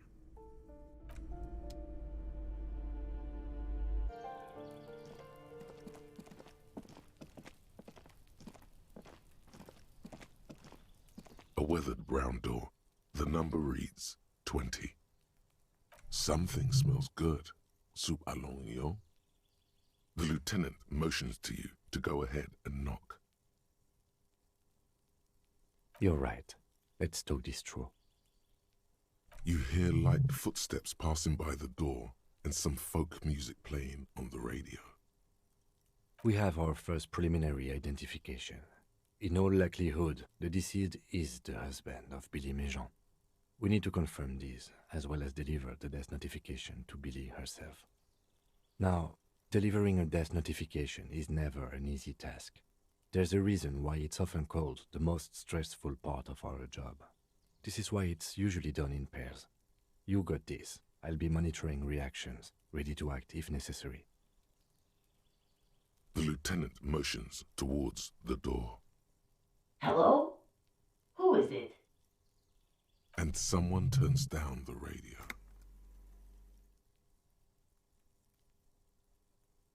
The police.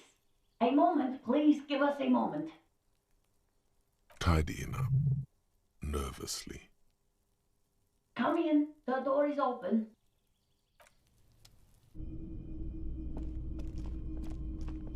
Hello, I'm Billy. Would you like something to drink? Tea? Lemonade? We're out of coffee. I was supposed to get some tomorrow. The lieutenant has taken off his foggy glasses and is busy cleaning them in his handkerchief for now. You're on your own here. Condensation from stepping inside. Is this about Victor, my husband? Is he in some kind of trouble again? I can come pick him up in the station if that's what. Keep it together. You don't want your body language to tell her the news. Sorry, I'm rambling. It's just that Victor often gets into all kinds of trouble. So, how can I help you? How about some small talk before you break the news? It's me, Victor, and the kids here. We have 2 daughters, Jenny and Jolie. Jolie is 16 and Jenny is turning 18 next month. The girls are staying at their friend's place tonight, and Victor is out. She swallows visibly. He has a problem with drinking, and so he disappears every now and then. He's probably in the parks drinking with his friends. I sent him to the library a few days ago, but I guess something came up. Oh, it's in Jamrock. The one at Mayrow Street. I don't know the official name. Central Jamrock Public Library? I think, yes, if that's the one on Mayrow. It is. Just to return a book of mine? Why? Why all those questions, Detective? Did he... I think it was, Thibault's The Glinting Curve? It was pretty good. No, I guess I'll find out when he decides to come back home. It shouldn't be long from now. He's never gone for more than a few days. His old leather jacket. It's just your average brown leather jacket, but he bought it as a teenager, so... No, well, the lining is hand-sewn. It's blue. I tried to make the thing more weatherproof since he's running around with it in the middle of winter. She folds her hands across her chest. I don't want to. I don't want to do this.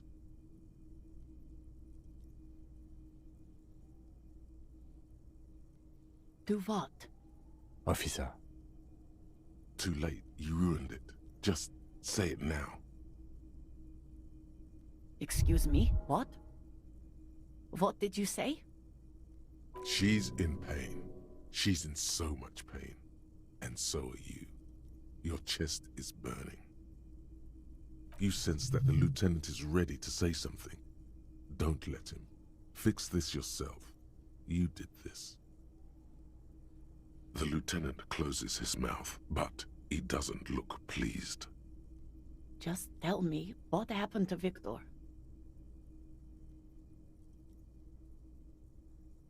Where? Did he run away? Oh. Yes, I'm sorry, I just need a... I don't know what to say. I guess what I want to know is, how did he die?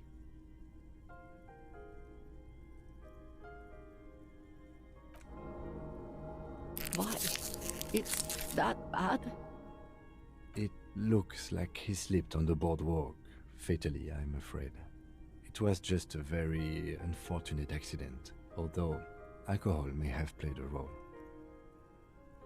And you just found him there? Lying in the cold? How long had he been there? She doesn't reply. Her eyes well up with tears as she struggles to keep it together. You hear the clock ticking in the children's room. Is there anyone we could call for you? A friend, a family member, someone who could be here for you? No. I just need to tell my girls. Unreal. God, should I call them? Should I tell them to come home? All right, I'll call them. Just tell me, what do I need to do next? Where is he?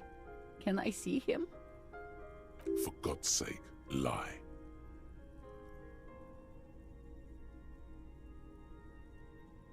And who should I contact? He was taken to the city morgue. The local coroner will be contacting you shortly to arrange the funeral. Here's his number, in case you want to contact him earlier. Is there anything else that the RCM could do for you? No, I'll call you if something comes up. I'm still a bit... Again, if there's anything we could do for you, then don't hesitate to call the RCM, ma'am. She just nods, distant and inconsolable. The bed springs rattle beneath her as she begins to shake. I'll take it from here.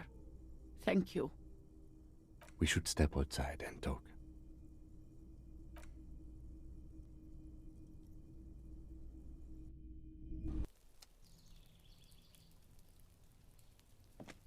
So, the death notification. It's all right, don't worry about it. I'll call the station when we're finished with the day, and let them know the name of the deceased. There's not much we can do for them anymore, I'm afraid. And, officer, I've seen worse. This wasn't the worst I've seen, okay? Now let's go.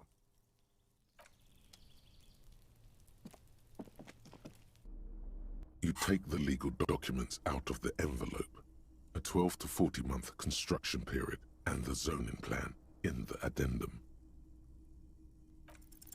With a confident flourish, you complete your forgery.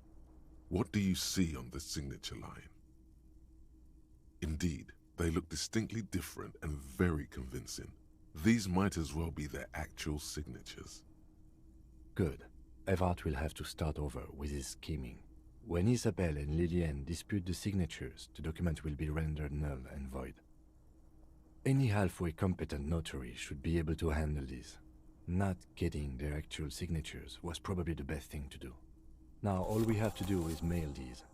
I think I saw a mailbox on the plaza.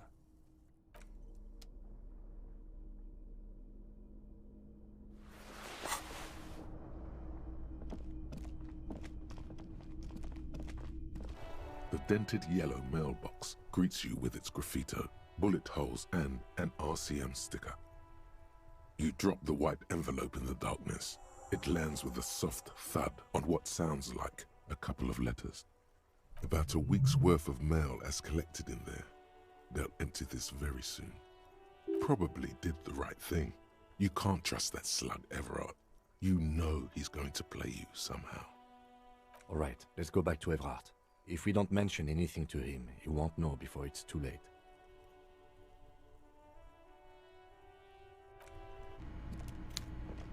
Mr. Dubois, a pleasure as always. You don't have to sit down this time, since you've already sat on that chair. The Golden Boy returns once more. Wonderful. Simply wonderful, Harry.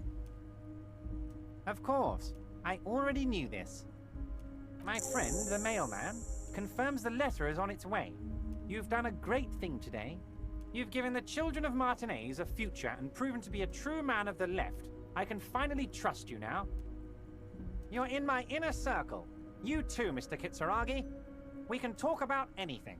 The strike, the murder, your lost gun, nothing is off the table. See? Forging that signature really paid off. Well done, sire. By guile and deceit, you're in. Harry, I've got to be honest with you. Your gun was found 2 days ago. Withholding this information weighed heavily on me, but it had to be done. An old woman has it, and let me tell you, Harry, word on the street is she's a character, so watch out. This must be the woman who bought the gun from Roy, the one he described as terrifying. Yes, the same one. I see you've done your research. The pawn shop made the gun easy to track. Crazy stuff, Harry. Selling your gun like that? Wild. Anyway, the neighbors of this old woman contacted my men because they trust me and the Debarders Union. Apparently, she was waving it around at the entrance to her building. Waving the gun around doesn't sound good. None of this does. As I said, she's a character. I didn't have time for details. It sounds like she's unstable, but don't worry. No one got hurt. We might be looking at someone with a medical history here. Watch out. Unstable is good, actually. She will be easier to disarm. No, wait. Actually, unstable is pretty bad. Unfortunately, I don't know anymore. You're gonna have to go in blind, Harry. But she's an old lady. How dangerous can she possibly be? Oh, and she calls herself the Pigs. There it is again. The pigs. Like Roy said, not good at all. I, for one, find it refreshing. Finally, someone calls themselves a pig. I already have. Tonight, starting 10 o'clock, near the old fish market on the coast. The one on the boardwalk, a little past the fishing village. Be careful, Harry. I would never set you up for anything dangerous, but you did ask for this. Now, back to the fun stuff. She will be there from 2200 hours till 0200 hours. More fun stuff. Seems like we already have fun stuff to do. Great, Harry, great. I think we have truly built a bridge between Martinez and Jamrock today. We have united the RCM and the Debarders Union. This has been so great. I'm sorry we don't have more fun things to do together, but if you ever feel like bouncing something off me, my door is always open.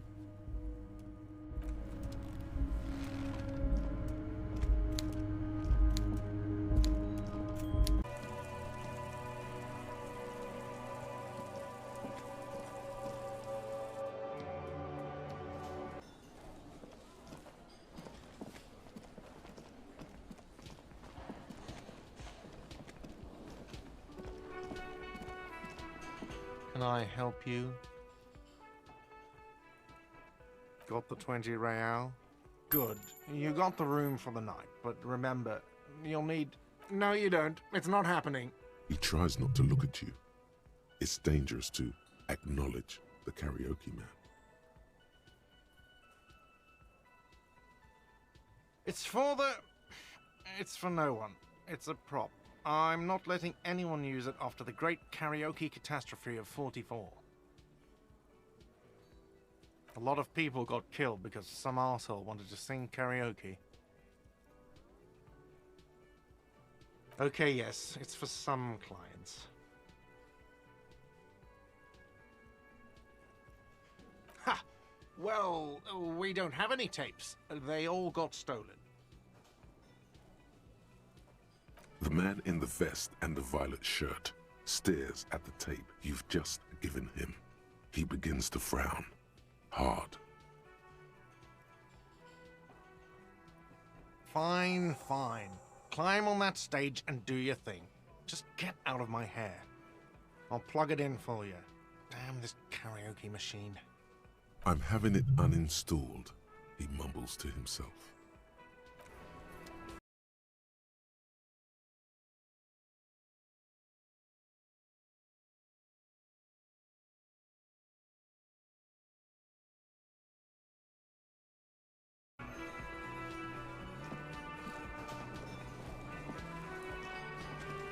The stage is all set up for your performance. Feels silent. You can hear the pellets creak under your feet. You feel a little dizzy, a little unsteady suddenly. So, are you ready for your thing now? Let me know when I should turn on the karaoke carousel. The bar is full and buzzing with chatter. No one is paying you any attention, but still you feel your knees turn to noodles. Okay, now a couple is looking at you. Even worse. The air is thick with anticipation. Someone dims the lights as the music starts. Okay, here we go.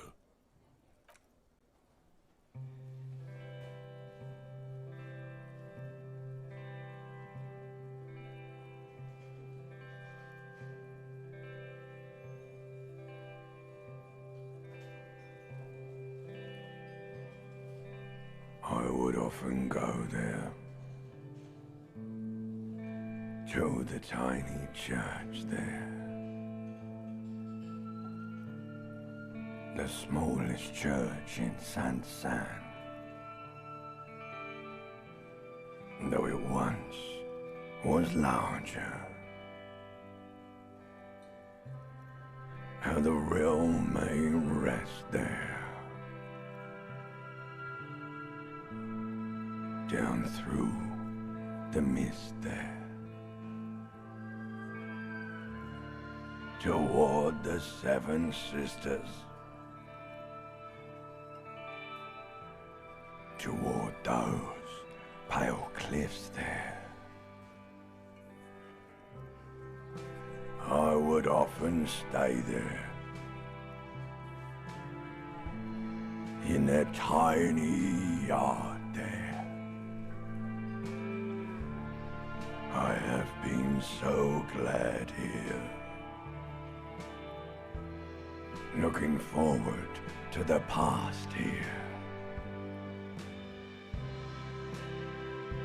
But now, you are all alone. None of this matters. No, none of this matters at all.